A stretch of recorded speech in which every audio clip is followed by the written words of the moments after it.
আকাশবাণী কলকাতা। স্থানীয় সংবাদ পড়ছি নমামি বসু রুদ্র। প্রধানমন্ত্রী নরেন্দ্র মোদী বলেছেন, দিল্লি বিস্ফোরণের সঙ্গে জড়িত ষড়যন্ত্রকারীরা কোনোভাবেই রেহাই পাবে না। এই ঘটনার জন্য যারা দায়ী তাদের বিচারের কাঠগড়ায় আনা হবে। ভুটানের রাজধানী থিম্পুতে আজ এক অনুষ্ঠানে যোগ দিয়ে তিনি বলেন, গত সন্ধ্যার এই ঘটনায় গোটা দেশ ব্যথিত। कल शाम दिल्ली में हुई भयावह घटना ने सभी के मन को व्यथित कर दिया है। मैं कल रात भर इस घटना की जांच में जुटी सभी एजेंसियों के साथ, सभी महत्वपूर्ण लोगों के साथ संपर्क में था। विचार विमर्श चलता था, जानकारियों के तार जोड़े जा रहे थे। हमारी एजेंसियां इस षड्यंत्र की तह तक जाएगी। इसके पीछे के षड्यंत्रकारियों को बख्शा नहीं जाएगा। এদিকে দিল্লির ঘটনার প্রেক্ষিতে এরাজ্যের সর্বত্র নিরাপত্তা ব্যবস্থা আঁটোসাঁটো করা হয়েছে। কলকাতায় জারি হয়েছে হাই অ্যালার্ট। সিআইএসএফ বিমানবন্দরের ভেতরের নিরাপত্তা বাড়িয়েছে। বন্দর এলাকায় চলছে কড়া তল্লাশি। Kolkata, Howrah, Sealdah, Kharagpur, Bardhaman, Bandel, new Jalpaiguri, Alipurduar junction, Malda town সহ বিভিন্ন গুরুত্বপূর্ণ স্টেশনে নিয়োগ করা হয়েছে বিপুল সংখ্যক পুলিশ বাহিনী।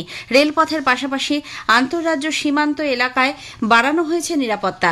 পশ্চিম বর্ধমানের ডুবুদিহি চেকপোস্ট, মুর্শিদাবাদের সুতি ছাড়াও আন্তর্জাতিক সীমান্ত পেট্রাপোল, হিলি, নেপাল, ভুটান ও বাংলাদেশের সংযোগ পথ চিকেন স্নেকে চলছে নাকা তল্লাশি। পুলিশি নিরাপত্তা বাড়ানো হয়েছে কোচবিহারের রাসমেলা, দক্ষিণেশ্বর, কালীঘাট মন্দির সহ একাধিক তীর্থকেন্দ্র এবং পর্যটনস্থলে।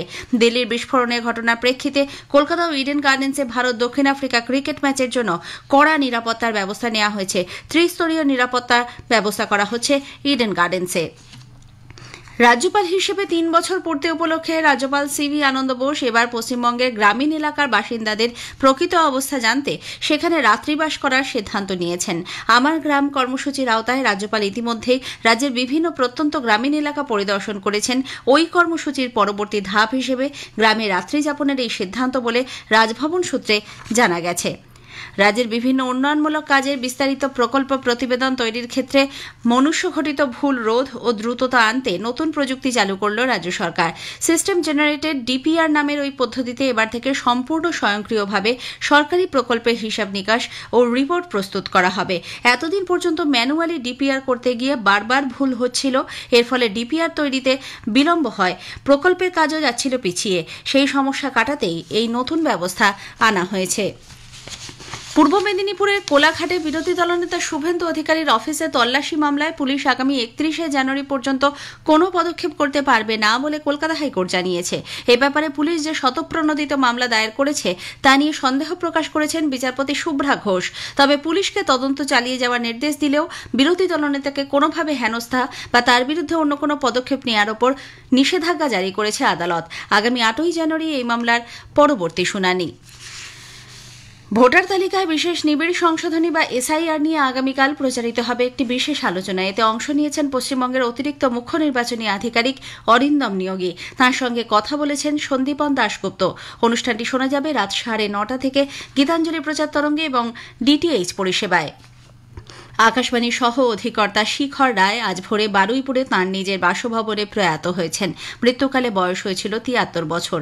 তিনি আকাশবাণী কলকাতা, শিলিগুড়ি, মুর্শিদাবাদ, ইম্ফল এবং চাইবাসা কেন্দ্রে কাজ করেছেন। কলকাতার এফএম বিভাগের সূচনায় এবং অন্য নানান নতুন ভাবনার অনুষ্ঠানে তাঁর উল্লেখযোগ্য অবদান ছিল। শিখর রায় সুলেখক ছিলেন। মণিপুরের পটভূমিকায় একটি উপন্যাস ছাড়াও তাঁর অন্য বেশ কিছু প্রকাশিত বই রয়েছে। 31তম আন্তর্জাতিক চলচ্চিত্র উৎসবে এবার অংশ নিয়েছে 39টি দেশ। বিভিন্ন দেশ থেকে আসা পর্যটক এবং সিনেমা প্রেমী মানুষদের নিরাপত্তা নিশ্চিত করতে নন্দন চত্বরে আঁটোসাঁটো করা হয়েছে সুরক্ষা ব্যবস্থা। এরই মধ্যে 2026-এ বাংলা সিনেমার জন্য কি কি প্রয়োজন শীর্ষক বিষয়ে একটি আলোচনা বাংলা একাডেমি সভাঘরে শুরু হয়েছে। আজ বিকেল 4টে শিশির মঞ্চে রয়েছে ঋত্বিক ঘটক শতবার্ষিকী স্মরণে বিশেষ সেমিনার। দক্ষিণবঙ্গে এক ধাক্কায় তাপমাত্রা আজ আরও অনেকটা কমেছে। আলিপুরে আজ সকালে সর্বনিম্ন তাপমাত্রা রেকর্ড করা হয়েছে 18.2 ডিগ্রি সেলসিয়াস, যা স্বাভাবিকের থেকে 3 ডিগ্রি কম। পশ্চিমের জেলাগুলিতে বিভিন্ন জায়গায় সর্বনিম্ন তাপমাত্রা 3 থেকে 4 ডিগ্রি কম। তবে এবার যেন আবহাওয়া উল্টো পথে হাঁটছে। দার্জিলিংয়ের পাহাড়ের এলাকা ছাড়া উত্তরবঙ্গের জেলাগুলিতে সর্বনিম্ন তাপমাত্রা দক্ষিণবঙ্গের থেকে কিছুটা বেশি। স্থানীয় সংবাদ শেষ হলো। এর পরের খবর শুনবেন বিকেল 5:10 মিনিটে।